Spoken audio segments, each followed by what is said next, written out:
माध्यमातून लाडका भाऊ योजना तत्कालीन मुख्यमंत्री एकनाथजी शिंदे साहेब आणि आताचे उपमुख्यमंत्री एकनाथ शिंदे साहेबांच्या माध्यमातून ही लाडका भाऊ योजना महाराष्ट्रामध्ये आली होती।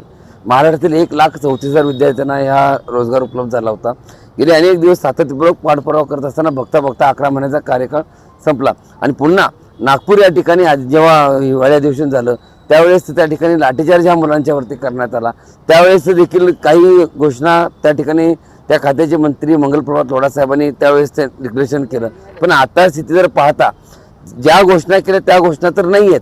त्यामध्ये 10% आरक्षण आहे, 6 लाख रुपये मिळतील अशा सगळ्या घोषणा केल्या होत्या, त्या देखील आता साधा त्याचा GR देखील निघालेला नाही आहे। ही एक दुःखाची बाब आहे। त्याबरोबरच आज महाराष्ट्रामध्ये एवढी बेरोजगारी वाढलेली आहे, एवढ्या मोठ्या प्रमाणामध्ये वेगवेगळ्या माध्यमातून लोक रस्त्यावर उतरतात।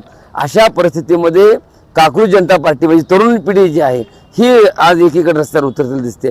अशा परिस्थितीमध्ये जे मुलं महाराष्ट्रामध्ये काम करतात, ज्या मुलांना जिथं रोजगारची आवश्यकता आहे, ज्यांचं शिक्षण पात्रता पूर्ण आहे, अशा मुलांना रोजगार उपलब्ध व्हावा म्हणून ज्या ठिकाणी ज्या आस्थापनामध्ये मुलं काम करतात त्या आस्थापनामध्ये जागा उपलब्ध आहेत आणि तरी देखील या मुलांना रोजगार भेटत नाही, ही दुःखाची गोष्ट आहे। म्हणून आम्ही मान्य कलेक्टर साहेबांना निवेदन देण्यासाठी आज या ठिकाणी आलो होतो, पण निवडणुकीच्या अनुषंगाने त्यांची भेट या ठिकाणी झाली नाही। तरी देखील आम्ही पत्र या ठिकाणी त्यांना देण्याचा प्रयत्न केलेला आहे। आम्हाला आपल्याला विनंती आहे की ज्या आस्थापनामध्ये ज्या ठिकाणी जागा उपलब्ध आहेत त्या ठिकाणी आमच्या मुलांना पहिला प्राधान्य द्यावं, नंतर कॉन्ट्रॅक्ट बेसवरती असे नका तरी देखील त्या मुलांना पहिला प्राधान्य द्यावं, त्यानंतरच आपण पुढल्या लोकांचा विचार करावा, अशी माफक अपेक्षा धरून आम्ही या ठिकाणी आज माननीय जिल्हाधिकारी कार्यालय नांदेड या ठिकाणी आलो आहोत। जर आमच्या मुलाला जर हक्काची भाकर मिळत नसेल तर आम्ही सांगली या ठिकाणी कृष्णा घाटावरती अमूल्य उपोषण करण्याचा इशारा देखील आम्ही ह्या माध्यमातून देतो। त्या अनुषंगाने नांदेड जिल्ह्यातील प्रत्येक तालुक्यातील युवा प्रशिक्षणाचे जे जिल्हाध्यक्ष तालुका अध्यक्ष